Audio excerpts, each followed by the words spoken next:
Augustine et moi, nous nous sommes mariés en secret il y a 2 mois.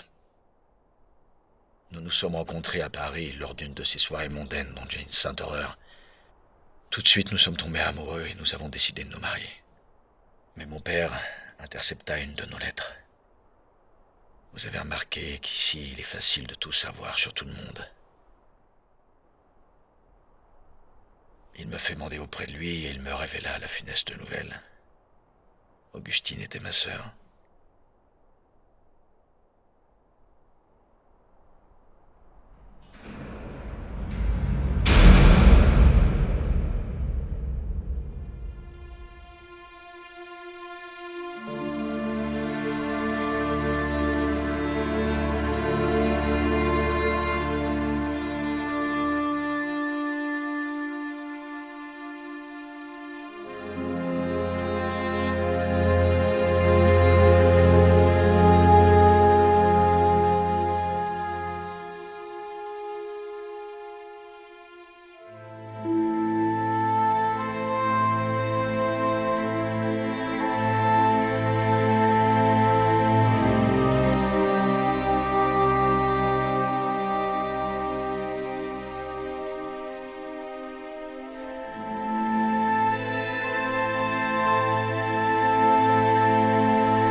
Alors ? À part le bruit provenant de chez les pauvres âmes qui habitent ici, j'ai remarqué un homme étrange dans la cour derrière cette maison. Étrange ? C'est-à-dire ? Je ne saurais le dire. Une mauvaise impression. Comme si quelque chose n'était pas à sa place. Vous voyez ? Savez-vous de quoi il pourrait s'agir ? Aucunement. L'homme était caché dans l'ombre d'une porte. Peut-être un habitant du quartier, tout simplement.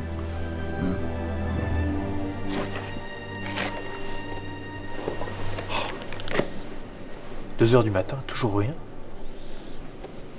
Fumez Méliès, cela vous détendra. Non, j'ai déjà essayé. Cela ne m'a pas réussi. Je trouve l'odeur du tabac bien trop incommodante. Je préfère une petite gorgée de ce bon vieux cognac. À chacun son vice. Vous en voulez ? Ça vous réchauffera. En temps normal, je vous aurais dit jamais pendant le service, mais avec ce froid de canard. Commissaire, ça fait 3 mois que nous travaillons ensemble. Je ne sais rien de vous. Vous êtes marié ? Eh bien, oui, autrefois. Ma femme est morte de la peste en 1902, durant notre voyage de noces à Madagascar. Je suis désolé. C'est rien. Elle s'appelait Gisèle. Tout ça, c'est du passé. Pourquoi êtes-vous certain que Grant se montrera ce soir ? Le flair, Méliès. Le flair. Je n'ai pu m'empêcher de remarquer quelques petits détails. Le jour de sa sortie, je l'ai observé. Je suis certain que son passé de délinquant n'est pas tout à fait derrière lui. Mais il a été libéré sur parole il y a 3 jours. Vous pensez sincèrement qu'il irait se compromettre dans une sale affaire ? On ne peut changer un homme.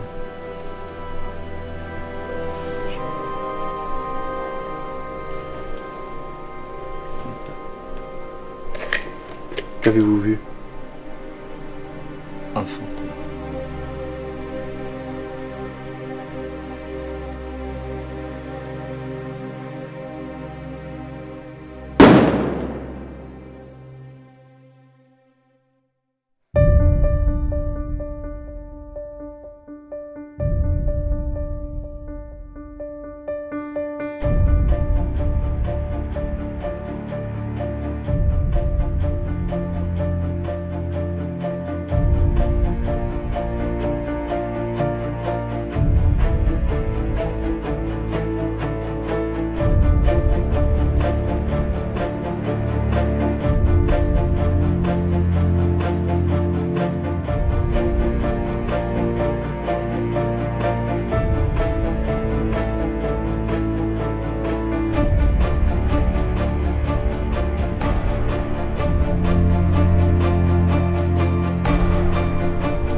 Commissaire! Dites-moi quelque chose. Ne parlez pas, ne parlez pas. Je me sens. Il faut que nous partions d'ici, je vais vous porter. Montez sur mon dos. Allez, levez-vous, levez-vous. Montez sur mon dos.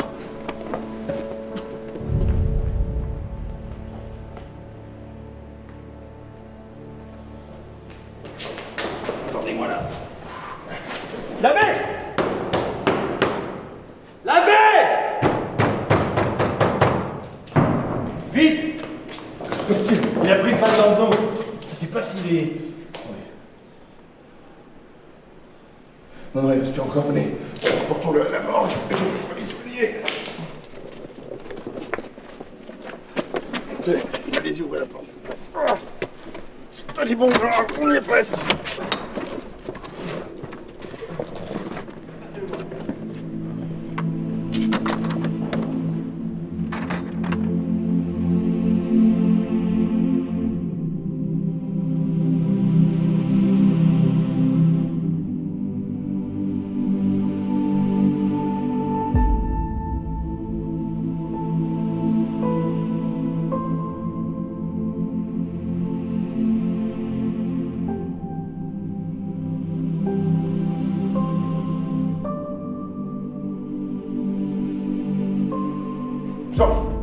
Georges, parlez-moi. Commissaire! Georges, Vite! Commissaire! Georges, dites quelque chose.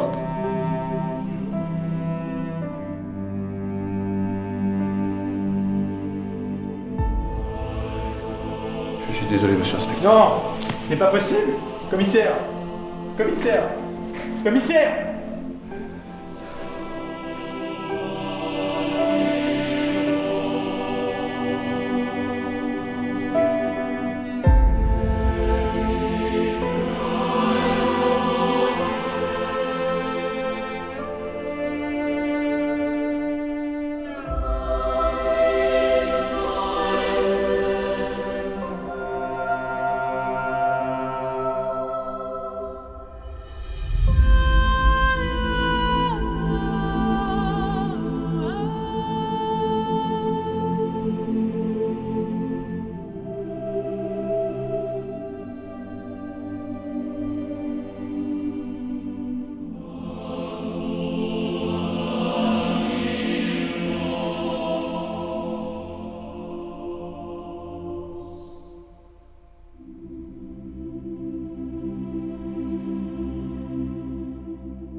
Monsieur, Bonjour, Renaud de Froissart. Je souhaiterais voir votre maître en entretien privé. et vous êtes? Mon nom importe peu. Sachez que je suis mandaté par une personne chère, monsieur le comte. Croyez-moi si je vous dis qu'il s'agit d'une affaire de la plus haute importance. Le bureau est par ici. Mais monsieur, vous ne pouvez pas! Que se passe-t-il ici? Je dois parler à monsieur le comte. Faites-le venir, s'il vous plaît. Très bien. Monsieur Hamon, je vous laisse avec le monsieur le temps que j'aille chercher monsieur le comte. C'est que... Très bien. Restez ici le temps que j'aille chercher monsieur Vert.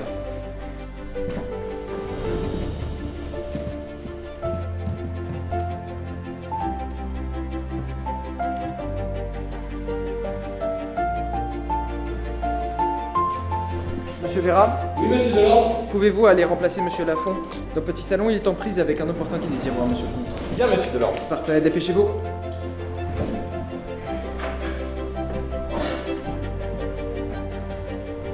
Que signifie tout ce vacarme? Bonjour, monsieur Delorme. Pardonnez-moi, je crains d'en être la cause. Madame Belfort, quelle surprise, nous ne vous attendions pas. Oui, Madame de Villemessant m'a gentiment invitée aujourd'hui. C'est très aimable de sa part. L'une d'entre vous saurait-elle où se trouve monsieur le comte? Il me semble l'avoir vu tout à l'heure. Il allait vers le petit bois.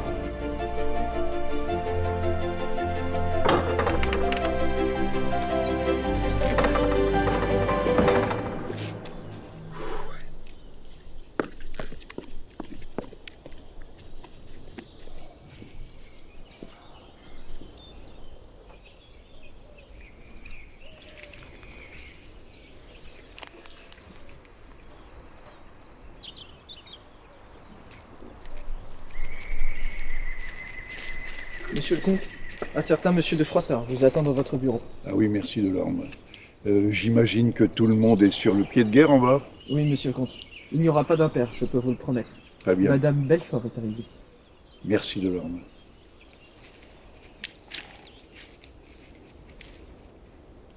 Je suis tout de même un peu gênée, madame. Que diraient les gens?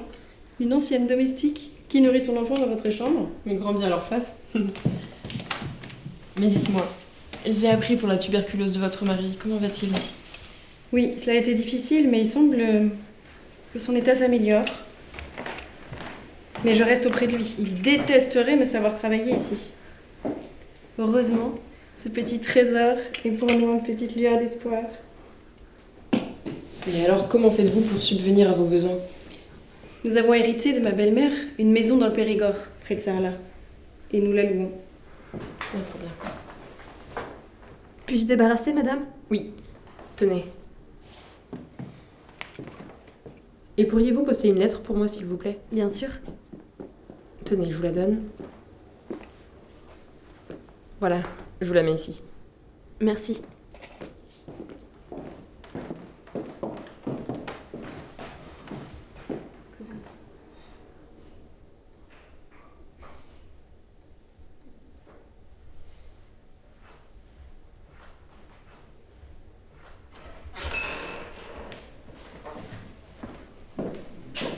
Est-ce madame de Montblason? Feu mon épouse, oui, mais qui êtes-vous, monsieur? Une rare beauté. Quel dommage. Oh, je vous en prie, monsieur. Je vous demande pardon, monsieur le comte. Je suis l'intendant et le conseiller personnel de madame de Villemessant. Madame de Villemessant? Non, pas monsieur, je parle de madame Nicole de Villemessant. Ah, Nicole, mais comme c'est étrange, j'ai reçu ce matin une lettre d'elle. Ce qui explique ma présence. Madame désire vous recevoir, au château de la Barre avec madame votre fille. Sa lettre fait état d'un problème personnel. Savez-vous de quoi il s'agit? Malheureusement non, monsieur. Je suis juste venu recueillir votre décision et la porter moi-même à madame. Écoutez, asseyez-vous, prenez un verre le temps que je rédige ma réponse.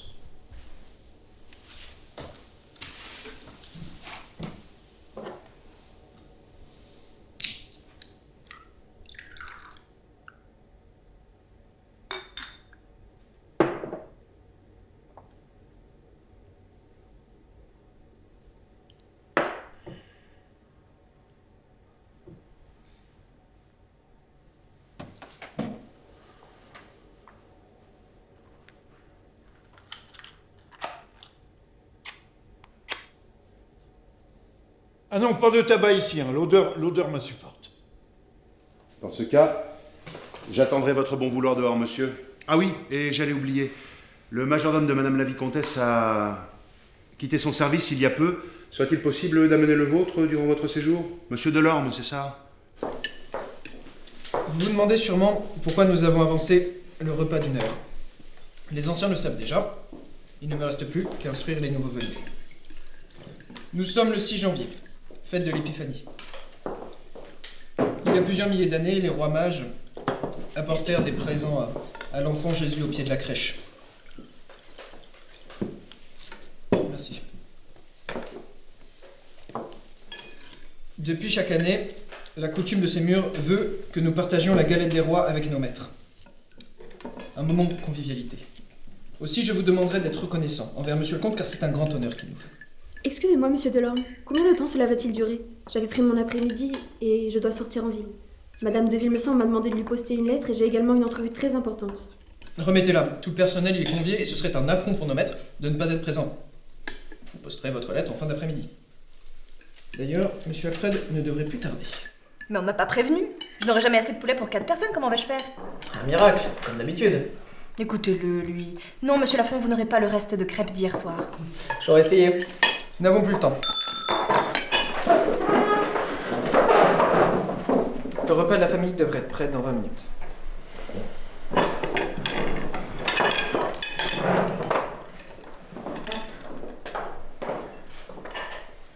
Amaury, s'il vous plaît, j'aurais besoin de votre aide. J'ai un rendez-vous très important en fin de journée que je ne peux pas remettre. Je m'éclipserai juste après la galette. Faites attention, Louise.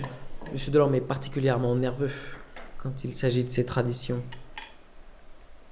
Vos sarcasmes ne marchent plus avec moi, cher Amaury.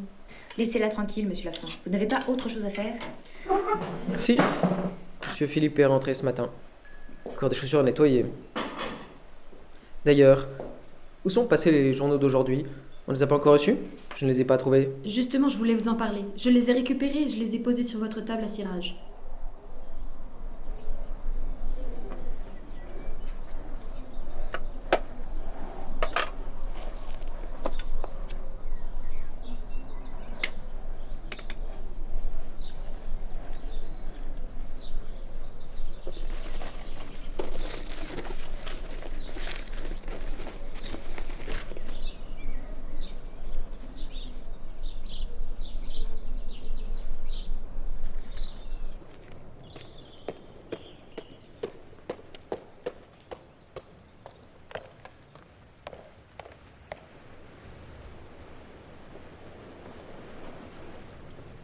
Bonjour Alfred, avez-vous fait bon voyage? Un début pour le moins compliqué, mais il s'achève sur une belle note d'espoir. Bonjour Augustine. Vous n'allez pas être déçu de votre séjour. Nous avons une tradition ici. Partagez la galette avec tout le personnel. J'ai hâte de découvrir cela avec vous. Mon cher Alfred, je suis ravi de vous revoir. Bonjour Monsieur le Comte, moi de même. Monsieur le comte, j'ai fait préparer la chambre bleue pour monsieur de Vitry. Merci Delorme. Je vous en prie, passons au salon.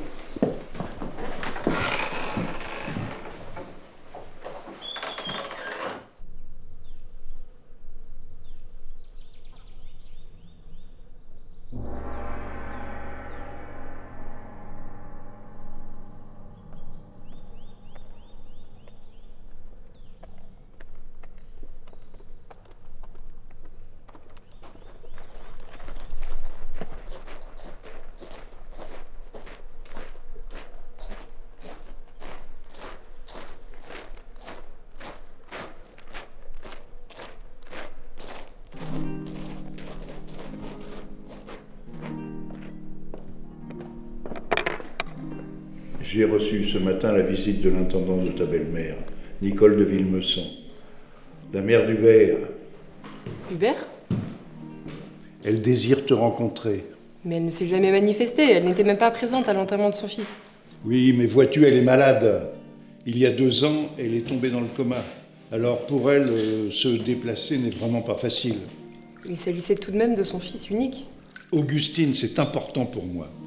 Je dois y aller. Il faut absolument que je tourne la page une bonne fois pour toutes. Bon, si c'est vraiment important pour vous, alors j'y consens. Merci.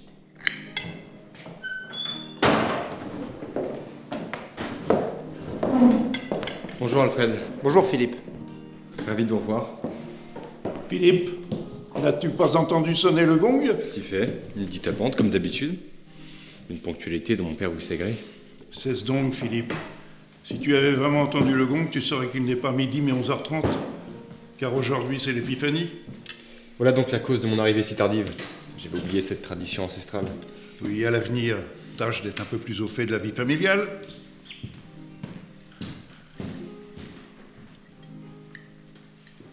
Par ailleurs, saviez-vous que le procès des officiers allemands impliqués dans l'affaire Saverne débutait aujourd'hui? N'est-ce pas cette histoire où des officiers ont ouvertement humilié un village d'Alsace, il me semble? Oui, j'ai également lu ça quelque part. Un petit sous-lieutenant d'une 20aine d'années aurait été jusqu'à traiter les habitants de Saverne de voyous. Il aurait promis une somme de 10 marks à ses soldats pour chaque habitant qu'il poignarderait. Et voilà une affaire qui a fait trembler le Reich. Mais cette affaire ne s'arrête pas ici. Il semblerait que ce sous-lieutenant von Forstner, je crois, ou quelque chose comme ça, aurait frappé un cordonnier sous prétexte que celui-ci l'aurait insulté. Un vieil homme à moitié paralysé et sans armes. Mais qu'on enferme ce fou furieux qui martyrise les infirmes. Les juges ont interprété les actes de Forstner comme de la légitime défense, puisque le cordonnier a été rendu coupable de crime de lèse-majesté. Oui, toujours est-il que ces officiers allemands seront jugés aujourd'hui même à Strasbourg. L'ennui avec l'Allemagne, c'est qu'elle est pleine d'Allemands. C'est sûr, mais derrière ce fait divers, c'est la tension politique qui règne en Europe qui est inquiétante. Le monde devient fou quand je pense que Saverne était autrefois en France. Mais à propos de Delorme, je n'ai pas reçu de journaux aujourd'hui. Je vous demande pardon, monsieur. Vous n'avez pas reçu de journaux? Non, comme je vous le disais, je supposais un oubli de votre part. Mais je vous les ai fait transmettre comme tous les matins. Voilà qui est curieux. Je suis le responsable, monsieur le comte. Vous, monsieur Lafont? Mais pourquoi? Expliquez-vous. Il y avait un article ce matin qui risquait de vous affecter, monsieur le comte. Je vous remercie de votre prévenance, monsieur Lafont, mais néanmoins, ce n'est pas à vous. C'est le commissaire Bellet. Il est mort, monsieur.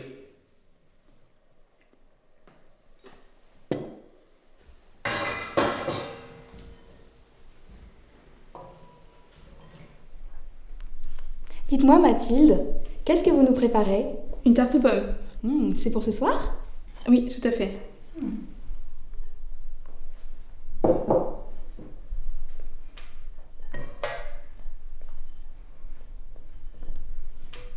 Qu'est-ce que vous lisez, Louise? Ça a l'air fort intéressant. Les fourberies de Scapin. C'est Corneille? Vous disiez? Les fourberies de Scapin, c'est Corneille, c'est ça? Molière. Hein? Ah oui, vous avez raison. Il faut que je révise mes classiques.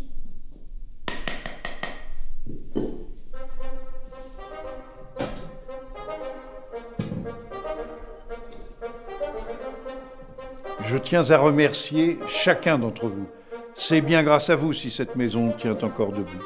Aussi, c'est pour moi un grand honneur et une grande joie de partager ce moment avec vous tous. Nous partageons tous ce sentiment qu'avaient les rois mages en venant adorer un enfant venu au monde dans une étable. Je trouve cette tradition merveilleuse. Je rappelle que le roi ou la reine que le sort aura désigné aura quartier libre aujourd'hui.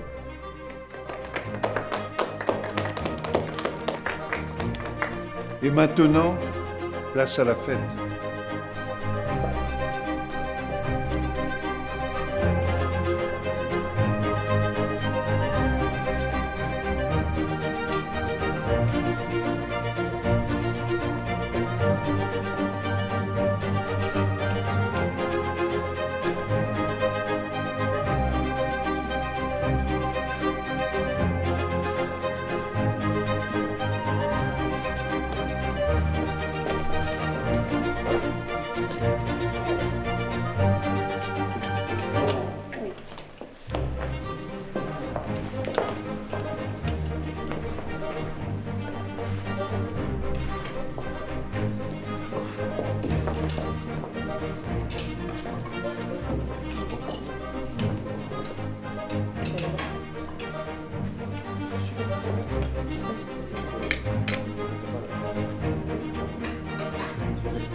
Je crois que vous avez un rendez-vous important ce soir.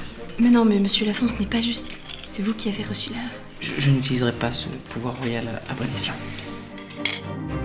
Vive la reine! Vive la reine! Tout à l'heure, votre père a eu l'air affecté lors de l'annonce de la mort du commissaire Bellier. Vous le connaissiez bien?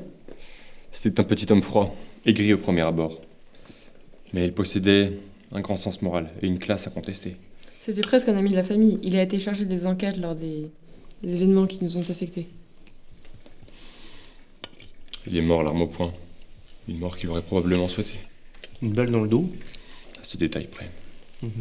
Et j'ai entendu dire que papa souhaitait se rendre chez Madame de Villemossin au printemps. Est-ce exact, Augustine? Elle nous invitait à passer quelques jours chez elle au château de la Barre. Elle veut me rencontrer. Il est vrai que je suis sa belle-fille. Je n'avais jamais vu les choses sous cet angle.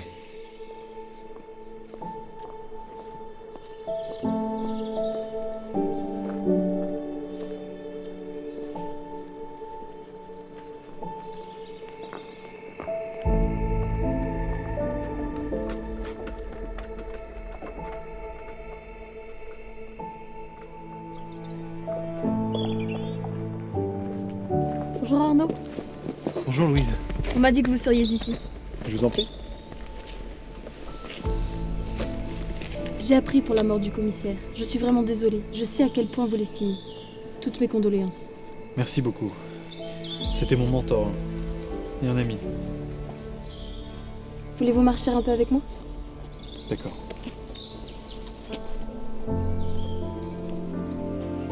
Louise, j'ai entendu dire que vous partiez quelque temps avec les Montblason. Oui, tout à fait. Les nouvelles circulent vite. Nous partirons au printemps. Mais je tenais à être auprès de vous après ce qu'il s'est passé. Vous êtes si gentille. Louise, cela fait maintenant plusieurs mois que mon existence est embellie. Je ne sais pas dire ces choses-là. J'en suis maladroit et c'en est grotesque. Non, pas du tout. Louise, je ne suis pas un homme parfait. Il m'arrive parfois d'être en colère, de parler fort, de dire les choses sans délicatesse. Mais je saurais aussi prendre soin de vous.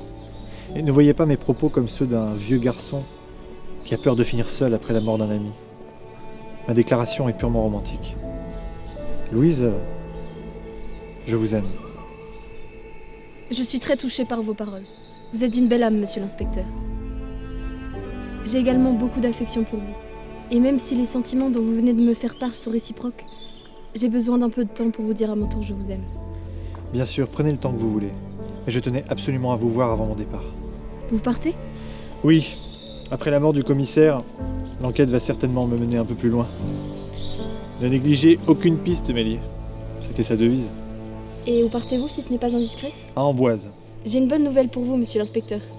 Le château de la Barre auquel nous nous rendons avec les Montblason n'est qu'à quelques kilomètres d'Amboise.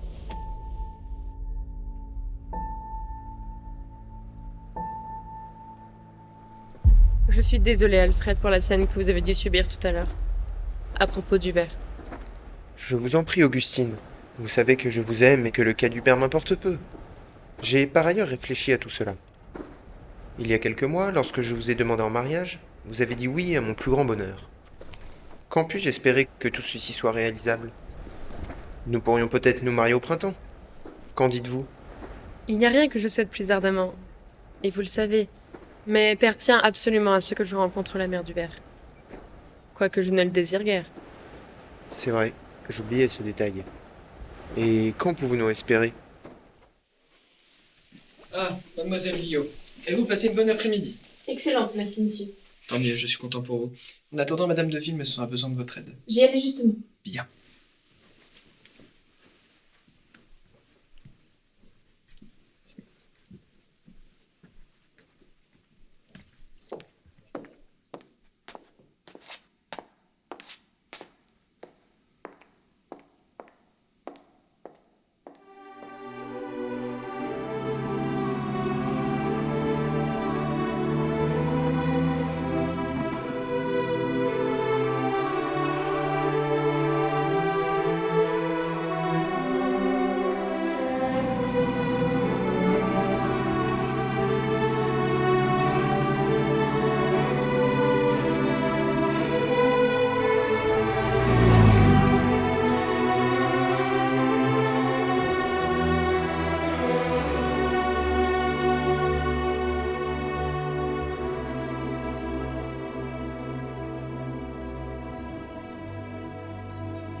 Mon cher Armand, que je suis heureuse de vous revoir. Nicole, cela fait une éternité.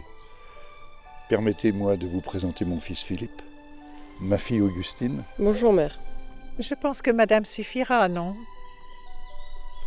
Mon cher Armand, vous avez fait preuve de beaucoup de générosité en amenant vos gens. Il est vrai que la splendeur qu'a connue ce château n'est plus.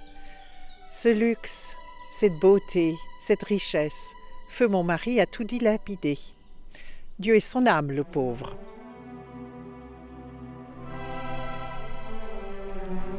Mais le jardin est particulièrement beau en ce moment et le temps est très clément.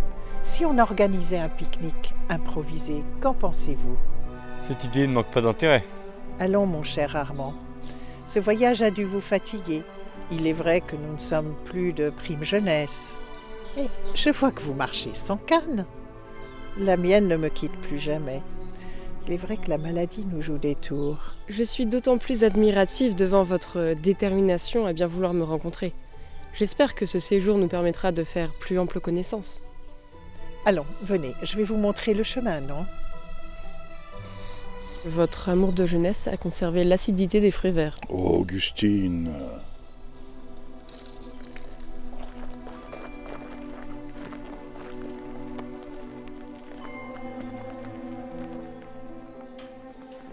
Je crois devoir vous dire, monsieur Delorme, que ça ne va pas. Voulez-vous dire que vous n'êtes pas à l'aise ici? Pas exactement mal à l'aise. Mais disons que nous avons reçu un accueil plutôt froid ce matin. Tout le monde est anxieux, et je me devais de vous le dire.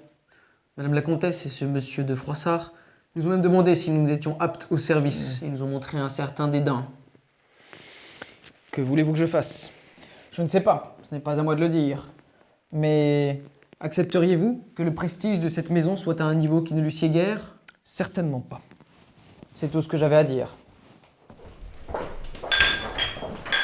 Je demande l'attention de chacun, s'il vous plaît. Pour ceux qui ne me connaîtraient pas, je suis Sébastien Delorme. Madame la comtesse a demandé à ce que je prenne le rôle de majordome pour les jours qui viennent. Le château de la Barre et le château de Bantry sont de grandes maisons. Nous vivons en respectant certains critères qui peuvent s'avérer rebutants, a priori. Mais nous représentons un art, et cela ne saurait souffrir d'aucune exception. Si vous arrivez de perdre vos mots, en présence de Madame la Comtesse ou de Monsieur le Comte, je peux vous assurer que leur manière et leur grâce vous permettront de rapidement accomplir vos devoirs du mieux possible. J'ignorais que Madame la Comtesse avait de la grâce. Je vous demande pardon, Louise. Ne me dites pas que vous êtes permis une réflexion sur notre hôte. Mais vous avez vu comme moi la manière dont elle a parlé à Madame de Villemessant. Il suffit, Louise. En aucun cas, vous n'avez à exprimer votre opinion. Madame la comtesse souhaite organiser un repas dans les jardins pour le déjeuner. Je vous demanderai de prendre les mesures nécessaires. J'ai toujours détesté servir en extérieur. Madame Vasseur, vous êtes l'intendante de ces lieux, c'est correct? C'est exact, monsieur Delorme. Je suis également la femme de chambre de madame. Oui. Pouvez-vous me dire si Madame la comtesse attend des invités cet après-midi? À part monsieur Charles, personne n'est attendu. Monsieur Charles? Le fils de madame.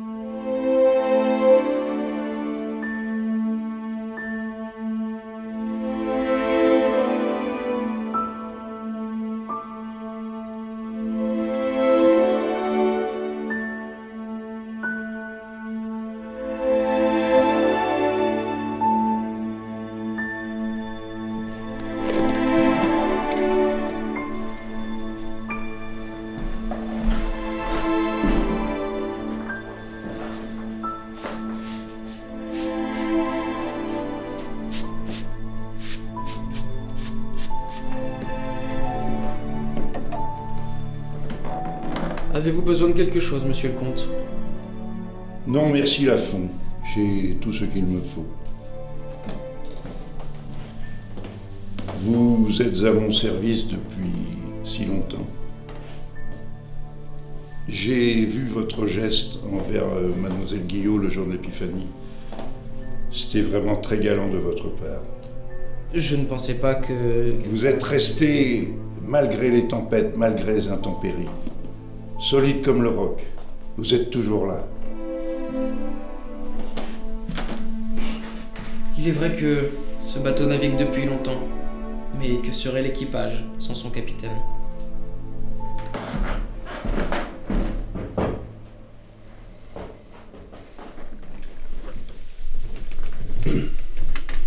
Mais où étiez-vous donc passé? Au village, j'ai envoyé un télégramme à la police concernant Grant, votre majordome. Le commissaire m'avait demandé de lui faire part de tous les détails qui pouvaient me revenir en mémoire. Et l'a-t-on retrouvé? Hélas non, madame. Pas la moindre nouvelle de lui ou de ce qu'il a volé ici.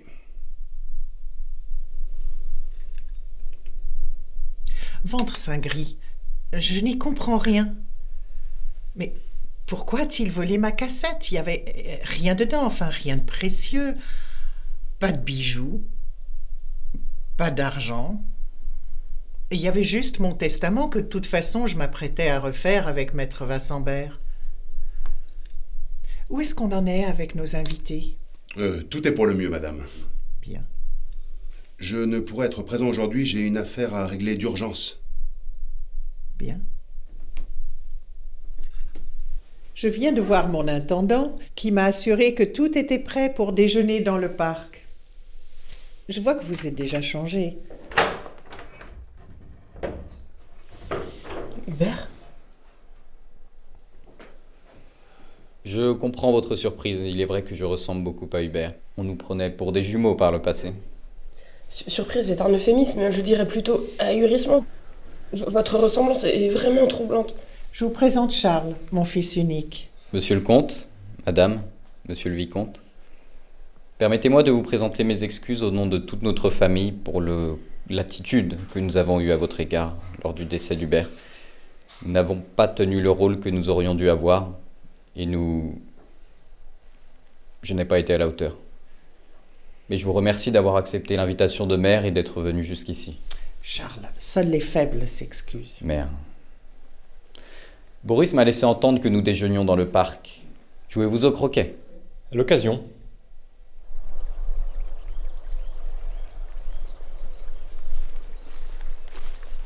Arnaud?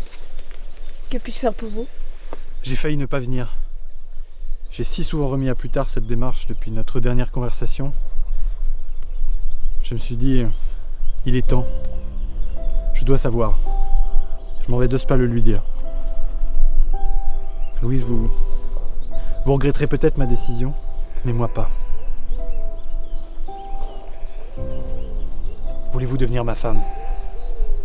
Je déclare en toute liberté et avec fierté, Louise, que je suis tombé amoureux de vous. Je veux passer le reste de ma vie en votre compagnie. Je crois pouvoir vous offrir le bonheur. En tout cas, j'espère pouvoir essayer. Votre déclaration. Elle est sincère. Alors? C'est oui.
J'ignorais que Nicole eut un autre fils.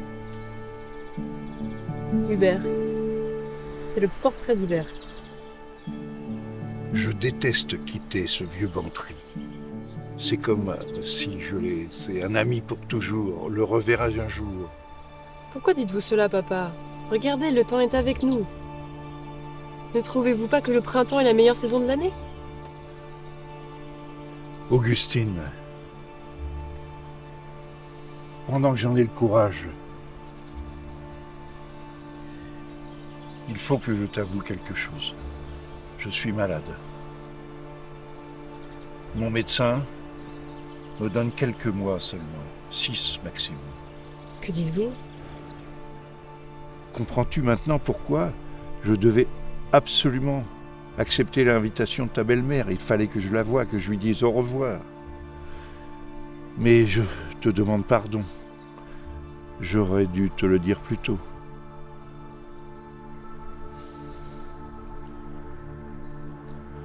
pas.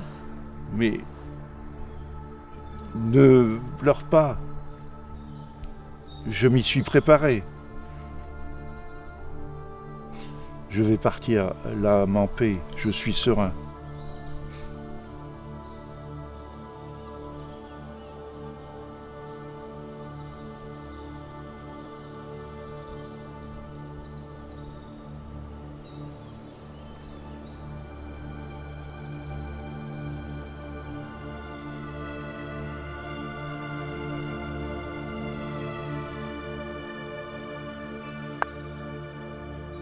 C'est à vous.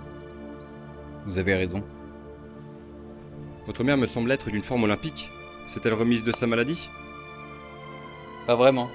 Elle n'arrive pas à se passer de sa canne. Mais il est vrai que son alacrité naturelle est à son fait.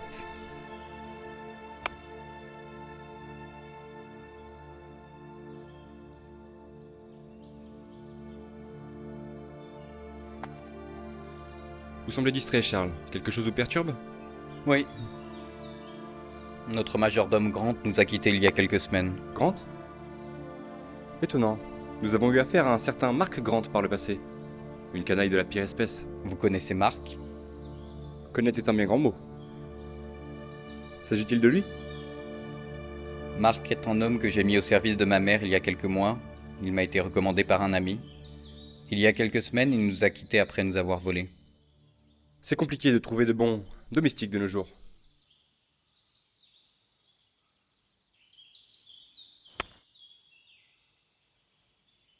Fichtre. Je vais devoir aller chercher cette maudite balle.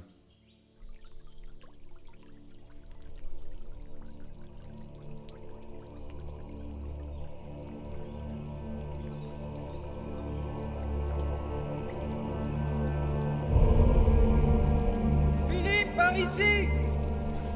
Messieurs, que se passe-t-il? Rien de grave, mère! Nous avons trouvé le cadavre d'un clochard!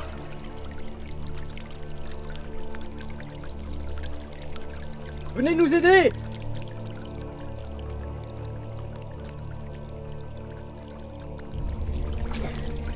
Mon Dieu, c'est affreux. Il n'a plus de visage. C'est horrible. Ça doit être un chien, un loup ou un autre de ces charognards. Qu'est-ce qui se passe encore?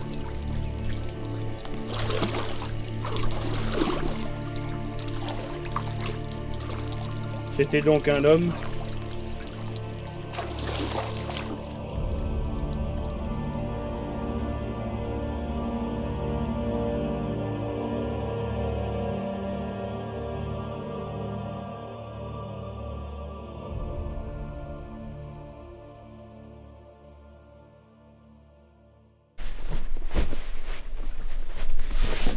Vous êtes-vous bien remise de votre malaise, mademoiselle Guillaume? Oui, ne vous inquiétez pas, c'était juste dû à la fatigue du voyage, au soleil.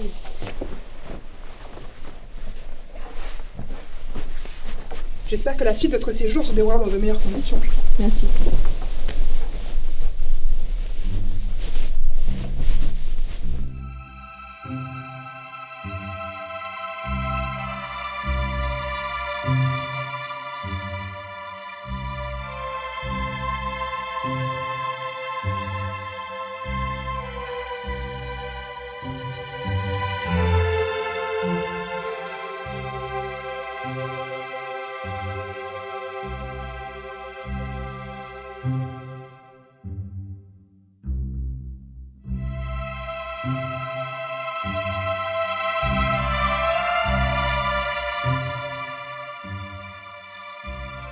Bon ben écoutez, je vous remercie de m'accompagner à la chasse, parce que figurez-vous que le repas de ces gens-là, ça se trouve pas sous le pied d'un cheval. Je vous en prie. D'autant plus que j'avais besoin de prendre l'air. Bah écoutez, si vous êtes content, tout le monde est content. Et que pensez-vous que nous allons le trouver? Oh bah un lièvre, ça leur fera plaisir.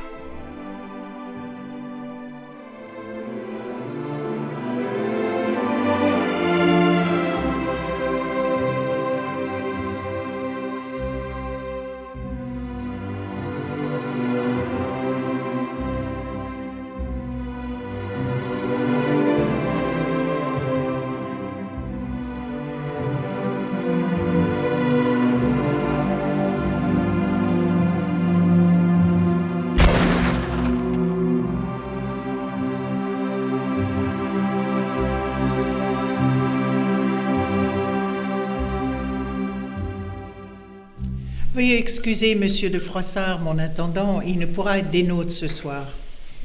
En effet, une affaire urgente l'aura retenu ailleurs.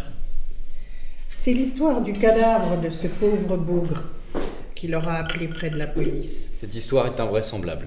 Permettez-moi une question, ma chère, pour égayer un peu plus cette soirée. Dites-moi. La décoration est magnifique. Mais il me vient une idée dans la tête, ce lutrin. Que diable vient-il faire dans votre salle à manger? En effet, sa place n'est-il pas à la chapelle?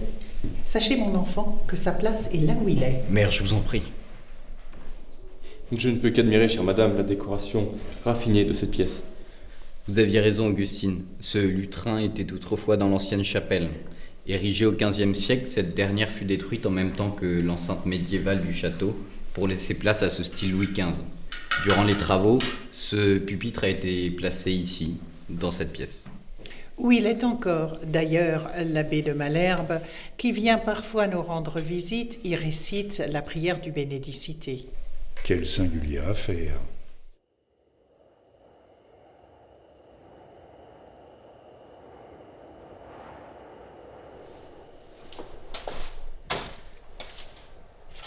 J'espère que le comportement de mère envers Augustine ne vous a pas trop embarrassé. Elle a été trop rude, c'est vrai. Mais depuis son coma, elle a gardé quelques séquelles et c'en est difficile pour toute la famille. Je vous demanderai de garder ça secret pour son plus grand bien. Mais ne vous inquiétez pas, j'ai été tellement content de la retrouver. Père, j'ai quelque chose à vous dire. Malheureusement, je vais devoir partir demain. Une affaire urgente m'y oblige. J'ai un train à l'aube. Étienne vous y emmènera? Bien.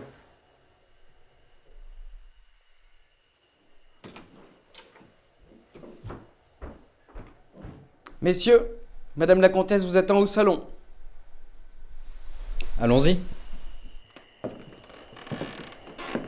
Mon cher Armand, je crois savoir que vous aimez le bridge.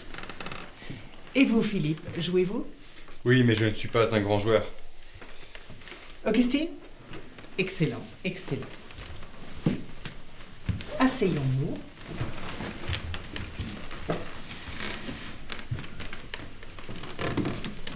Et quand nous aurons pris plaisir à une bonne partie, j'ai une révélation toute particulière à vous faire. Mais nous sommes trop, l'un de nous doit renoncer. Non, non, non, non, je ne joue jamais. J'ai des plaisirs beaucoup plus excitants.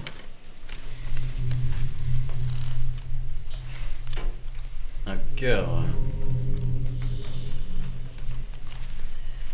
Je passe. 3 trèfles. 3 piques.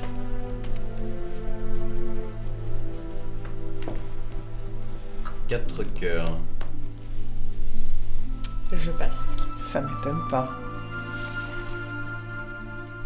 Je passe. Je contre. 4 cœurs contrés alors. Donc, je suis le mort. Oui.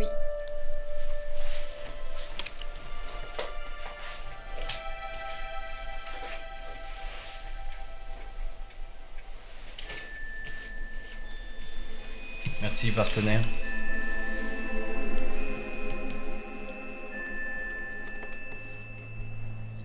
Quelle est cette petite merveille? Ça, c'est un poignard indien. La légende veut que la personne devant laquelle tombe ce coutard soit promise à une mort soudaine et brutale. Ma chère Nicole, il me semble que votre avenir est promis à un destin funeste. Oh papa, ne parlons pas de malheur. L'humour, ma chère, n'est pas un art que vous semblez maîtriser très bien. Il est vrai que je ne possède pas votre vivacité d'esprit. Mère! Lafond, mettez-la sur le côté gauche. Je vais chercher le médecin.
Veuillez entrer. Bonjour, monsieur le comte. Votre tenue de cérémonie pour tout à l'heure est prête. Lafont, vous croyez au rêve prémonitoire?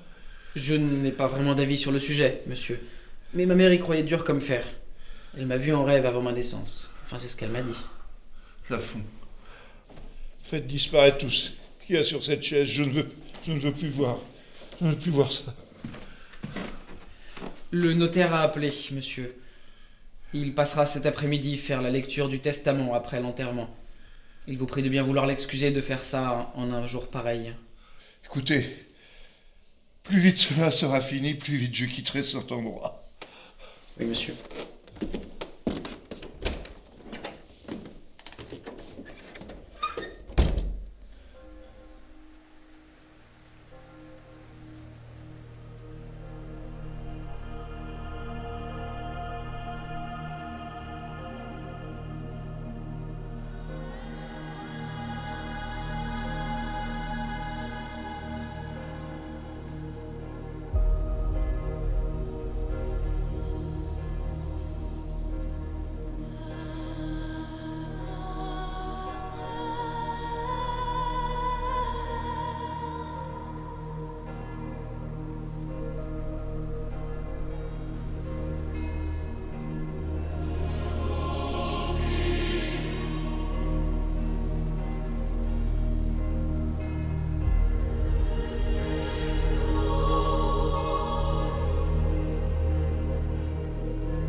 Monsieur l'inspecteur, que faites-vous ici? Je n'ai jamais vu un enterrement aussi étrange. Que voulez-vous dire? Je suis ici pour enquêter sur le meurtre de Madame de Villemessant. Elle a été empoisonnée au cyanure. Pauvre madame, elle doit être bouleversée après tout ce qu'elle a traversé. Perdre son mari et sa belle-mère d'une manière aussi brutale. Oui. Mais je n'ai pas vu Monsieur Philippe. N'était-il pas présent lorsque c'est arrivé? Je crois qu'il est parti tôt ce matin. Je vois. Excusez-moi, je dois y aller. Madame a besoin de moi plus que jamais. Bien sûr.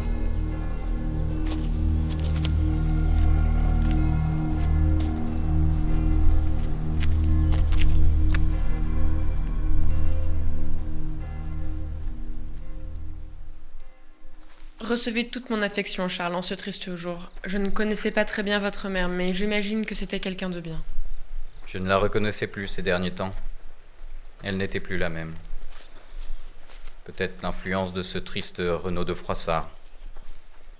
Elle annonçait à qui voulait l'entendre que nous étions ruinés, ce qui est totalement faux. C'est moi qui gère les finances de la famille et du domaine, et je peux vous assurer que tout va bien. C'est étrange, en effet. Pour en revenir à vos propos sur Monsieur de Froissart, je suis d'accord avec vous. Je trouve cet homme tout à fait déplaisant. Je l'ai vu hier soir rôder dans le couloir. Et alors? Que faisait-il? Vous importunait-il? Non point. Je ne saurais vous le dire. J'ai comme un trou de mémoire.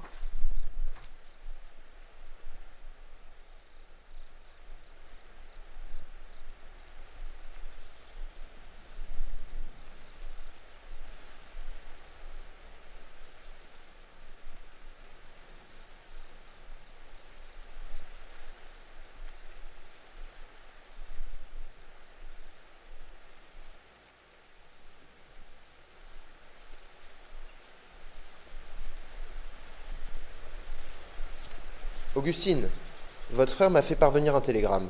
J'ai accouru aussi vite que j'ai pu. Comment allez-vous? Mais qui êtes-vous, monsieur? Alfred, Charles, je vous présente Monsieur de Vitry.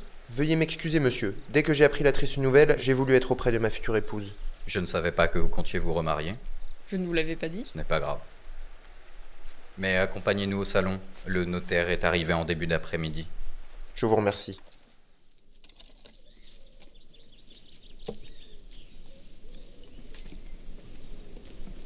Madame savait-elle que vous buviez? Vous m'avez fait peur. Ce n'est pas ça de boire de cette manière, vous devriez arrêter. Permettez, Majesté, mais j'ai du travail. Alors allez vous occuper de vos fleurs et ça se passera bien. toute façon, désormais, je vois des choses bizarres ici. Je savais pour le cadavre. Pardon? Je vous dis que je savais pour le cadavre. Je l'ai vu, il a travaillé dans toute la cour, puis après, ils ont dit que c'était un clodo, alors ça intéresse personne. Décidément, vous avez l'alcool mauvais. C'est cela. Bonsoir à votre dame.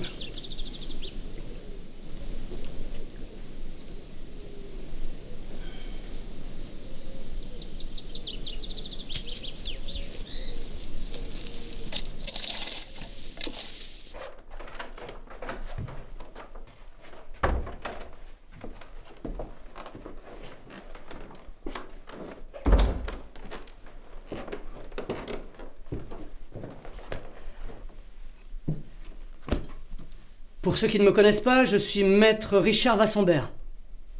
Madame la comtesse m'a désigné comme exécuteur testamentaire.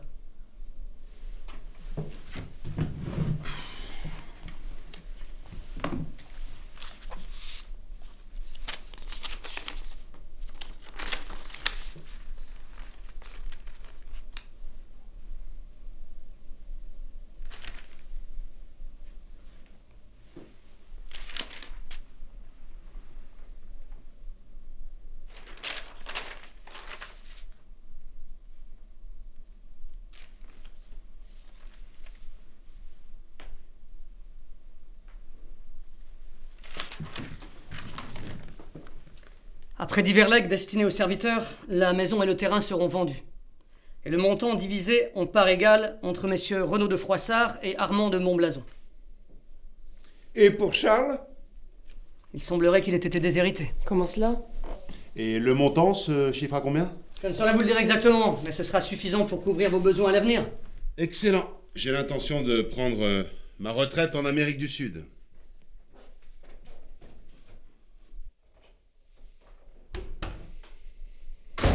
Je n'arrive pas à croire qu'elle ait déshérité Charles. Ils avaient l'air si proches. Il est resté au château de la Barre pour s'occuper de sa mère jusqu'à la fin. Par ailleurs, je ne comprends pas pourquoi vous êtes cité sur ce testament. Je tiens à vous rappeler que votre relation passée reste malgré tout humiliante pour notre famille. Ne vous tourmentez pas, Augustine. Notre avenir est devant nous. Oubliez toute cette histoire. Au moins, monsieur le comte, vous vous en sortez avec les honneurs. Ce petit pactole arrange bien vos affaires, non? J'ai entendu dire qu'elle n'était pas aussi florissante que vous le souhaitiez. Monsieur, il suffit. Nous en avons assez avec votre attitude.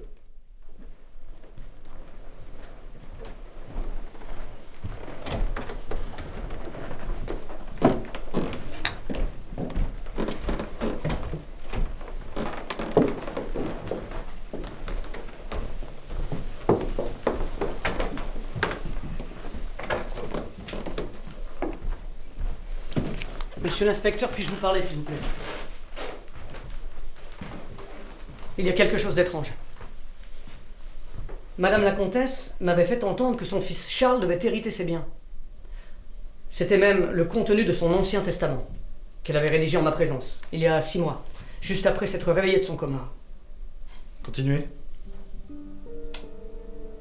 Madame la comtesse s'est fait dérober. Madame la comtesse s'est fait cambrioler il y a 15 jours. L'objet du larcin n'était pas un bijou ou autre argenterie, mais ce testament en question. Je me trouvais à Bordeaux à ce moment-là. Il m'était impossible de revenir pour la rédaction d'un nouveau testament dans de brefs délais. Elle l'a donc fait sans moi. Et vous connaissez la suite. Et avez-vous quelques raisons de douter de l'authenticité de cette dernière version? Après l'avoir observée, j'ai du mal à vous dire s'il s'agit d'une copie ou d'un original de Madame la Comtesse. Pour moi, c'est bien son écriture. Mais, comme je vous ai dit, je ne peux vous répondre avec certitude. Non. Mais ce qui me frappe, c'est qu'elle ne m'est point informée d'un changement pour le moins surprenant d'héritier, vous voyez? Merci, maître.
Je vous souhaite beaucoup de bonheur à tous les deux. De mon côté, il me reste à révéler encore quelques vérités insoupçonnées. Toujours un coup d'avance. N'est-ce pas, commissaire?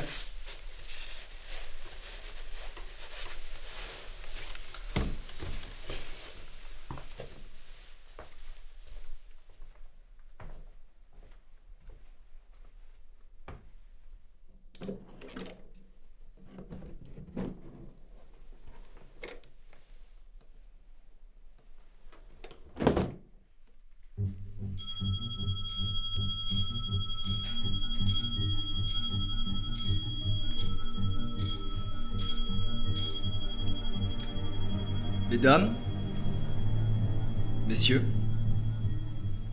je suis venu incognito au château de la Barre pour enquêter sur mon propre meurtre et résoudre une énigme. D'abord, on tente de m'assassiner à Montrichard. Heureusement, l'abbé Boggins était là. Cette mise en scène était destinée à vous, monsieur de Villemessant. Mais c'est... Vous étiez à Montrichard ce soir-là, car vous fréquentez le même cercle de jeu que monsieur Grant, le bar de Gaston. Tout ceci est grotesque, je n'ai tué personne. Assassinat, il n'y a pas eu, mais tentative de meurtre, oui. Une blessure superficielle. Je n'ai mis que quelque temps à m'en remettre. C'est vous que j'ai reconnu cette nuit-là. Après avoir passé une soirée à boire et à jouer avec vos camarades, vous êtes sortis prendre l'air vers 2h du matin. Ce que vous ignoriez, c'est que nous étions là avec l'inspecteur Mélier. En effet, je soupçonnais monsieur Grant d'être retombé dans ses vieux travers. Me focaliser sur Grant fut ma première erreur. Nous allons emmener le commissaire à la morgue et il succombera malheureusement à ses blessures. C'est une ruse. D'après ce que je vois, la blessure est superficielle. Genre s'en remettra rapidement. C'est une bonne idée, monsieur l'abbé. Il vaut mieux avoir un coup d'avance sur ces renégats. Allez vite. Charles, vous n'êtes pas à l'origine de cette histoire. Je vous en prie, Augustine, je n'ai rien à voir avec ces... Et vous, madame, niez-vous être tombée sous le charme de monsieur de Villemessant? Un homme dont vous ne soupçonnez pas l'existence et qui s'est avéré ressembler à votre défunt mari? En effet, c'est Hubert que vous retrouviez en lui. Son visage, son sourire, ses attentions à votre égard, au point d'en négliger votre fiancé, Alfred de Vitry. Cessez, commissaire, ceci n'a rien à voir avec cette histoire. Arrêtez de jouer avec nous et dites-nous une bonne fois pour toutes qui a tué Madame de Villemessant. Un jeu, monsieur de Vitry. Pensez-vous que nous sommes ici pour jouer? La mort ne doit jamais être considérée ainsi. Ôter la vie à quelqu'un est l'expression la plus horrible d'un esprit détraqué et malade. Revenons à notre histoire. On me tire dessus. Mais l'assassin est ignorant de mon état réel, car nous avons fait en sorte qu'il me croie mort. Je décide donc de prendre le rôle d'un étranger. Et c'est en tant que Boris Yugov que j'intègre mon service au château de la Barre. C'est alors que vous entrez en scène, monsieur le comte, avec votre famille. Et au cours du dîner, Nicole de Villemessant est empoisonnée au cyanure. Vous étiez tous présents au moment des faits. À présent, portons notre attention sur les motifs, parce que c'est la psychologie du comportement humain qui m'intéresse. Chacun d'entre vous aurait pu tuer Madame de Villemessant lors de ce dîner. Et on a tenté de me supprimer afin de m'empêcher d'enquêter sur cette histoire. Ces deux faits sont-ils inextricablement liés? Avant le dîner, Madame de Villemessant était en pleine forme. Elle s'amusait avec l'esprit des gens et jouait à les mettre mal à l'aise. Et puis, il y eut l'incident du poignard indien. Comme si elle savait ce qui l'attendait. Elle a elle-même scellé son sort. Mais quel était le but à atteindre? Quel est le mobile? Permettez-moi un instant. Madame de Villemessant meurt donc assassinée. À qui profite le plus sa mort? Tout porte à croire que c'est Charles qui héritera ses biens. Et pour tous, c'est le suspect numéro 1. À la surprise générale, il est déshérité. Par la suite, le notaire maître Vassambert fait part de ses craintes concernant le testament à l'inspecteur Mélier. Après analyse graphologique poussée, les experts ont conclu qu'il s'agissait de l'œuvre d'un faussaire expérimenté. Le testament était donc un faux? Oui, monsieur. Reconnaissez-vous ce document? Oui, c'est le testament. Vous ne l'aviez jamais vu auparavant, monsieur de Froissart. Vous n'allez pas m'accuser d'avoir commis un crime. Ou devrais-je dire... Monsieur... Collin ? Renaud Collin, condamné à 10 ans pour vol, escroquerie, usurpation d'identité. Nous pouvons rajouter meurtre à la liste maintenant. Monsieur de Villemessant n'était pas le seul à être présent à Montrichard ce soir-là. Vous y étiez également. L'inspecteur Mélier m'avait très justement fait remarquer une odeur qui planait dans la rue. Une odeur nauséabonde. Très similaire au cigare que vous fumez, monsieur. Votre but était d'assassiner monsieur de Villemessant et de faire passer cela pour un règlement de compte qui aurait mal tourné. Ce qui est fréquent pour les jeux d'argent. Mais ce que vous n'avez pas prévu, c'était de tomber sur une surveillance de police. Un deuxième plan germe dans votre esprit. Il est si facile pour vous d'user de votre arme. Vous l'aviez déjà fait par le passé. Vous utiliserez Charles comme bouc émissaire, en sachant qu'il serait le principal suspect. Vous avez tiré, et ce fut votre première erreur. Ridicule. Si votre but était de m'assassiner, vous avez échoué. Ensuite, je n'ai pu soupçonner un seul instant monsieur de Villemessant, puisque c'est lui que j'ai vu sortir du bar. Il ne pouvait être à 2 endroits à la fois. C'est ça, j'ai bien entendu un coup de feu. Et vous nous avez observés dans l'ombre. Mais notre histoire ne commence pas par ma mort, mais par la disparition de Marc Grant, le majordome du château de la Barre, anciennement celui du marquis d'Orany, à qui j'ai déjà eu affaire par le passé. Celui-ci disparaît du jour au lendemain, avec la cassette contenant le testament. C'est donc Marc qui a fait le faux testament. Et vous savez où est-ce qu'il s'est enfui ? Il n'est pas allé très loin et ce n'est pas lui qui est responsable du vol. Pardon, monsieur le commissaire, mais vous venez de dire qu'il était parti pendant la nuit avec la cassette de madame la comtesse. J'y viens, mademoiselle. Permettez-moi d'expliquer. Si la cassette contenant le testament est volée, et que par la suite, Nicole de Villemessant est assassinée, on ne peut s'empêcher de relier ces deux événements. Mais il y a un problème. Le principal suspect a disparu. C'est alors qu'apparaît le cadavre du sans-abri, découvert lors de la partie de croquet. Un détail m'a tout de suite interpellé. Il avait les doigts d'une propreté non conforme à l'image qu'on se fait d'un pauvre R, et son visage défiguré, comme si on ne devait pas l'identifier.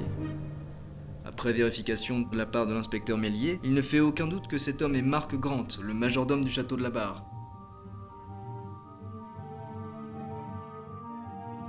Assassiné pour être l'alibi d'un esprit maléfique qui est à l'origine de toute cette histoire. Vous n'allez pas sérieusement suggérer que j'ai commis un meurtre pour lequel je n'ai aucun mobile. Non, non, non, non, mademoiselle, car vous aviez une bonne raison pour accomplir de telles horreurs. C'est vous, avec monsieur de Froissart, qui étiez les personnes les plus proches de madame.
Mais monsieur Pichot vous avez vu et cela vous l'ignoriez.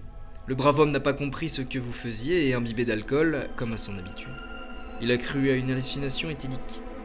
Il en a fait part à monsieur Delorme, qui a pris cela comme une démence d'ivrogne. N'est-ce pas, monsieur ? Mais c'est que, commissaire... À l'avenir, ne soyez pas aussi condescendant avec les gens. Associé dans le crime, voilà ce que vous êtes, et depuis des années. Renaud engagé comme intendant par madame, il vous était aisé d'entrer au sein de cette maison. Quand madame vous a fait part de sa volonté de rédiger un nouveau testament, il vous fallait agir vite. La tuer avant qu'elle n'eût eu le temps de l'écrire. Madame de Villemessant avait l'habitude de prendre tous les soirs, à 18h précises, une tasse de thé. Il fut très facile pour mademoiselle Vasseur d'y glisser un peu de cyanure sans attirer l'attention. Madame votre mère but sa décoction sans se douter de ce qu'il se passait.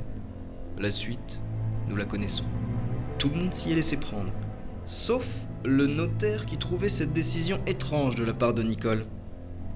Vous ignoriez tous ma présence. Qu'y a-t-il de plus discret qu'un domestique étranger? Au cours des derniers mois, j'ai assez vite remarqué la proximité que vous entreteniez tous les deux.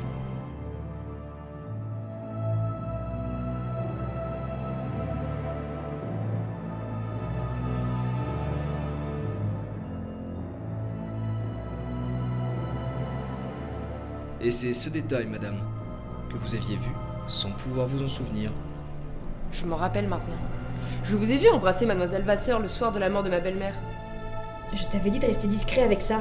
Tais-toi! C'était son idée depuis le début. Il a tué Marc, puis madame la comtesse, je n'y suis pour rien. Sale garce! Tu mens comme tu respires! Ils se sont révélés à la vue de tous ici. Mais quelle horreur! Vous ne voyez rien, vous autres. Le malheur des pauvres gens. Vous siégez sur votre argent et vos richesses, vos châteaux, sans voir notre misère.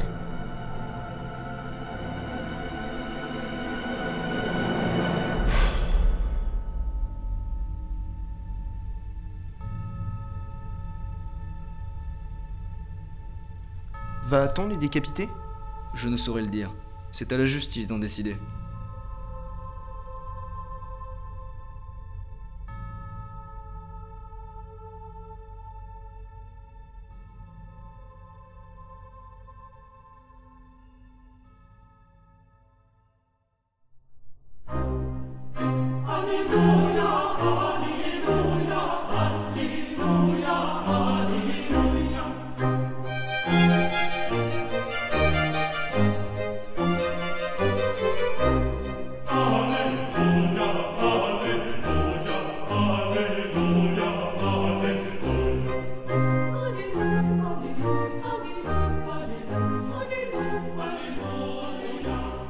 Arno, vis ascipere Ludovicam, hic presentem in tuam legitimam uxorem iuxtaritum sancte matris ecclesiae.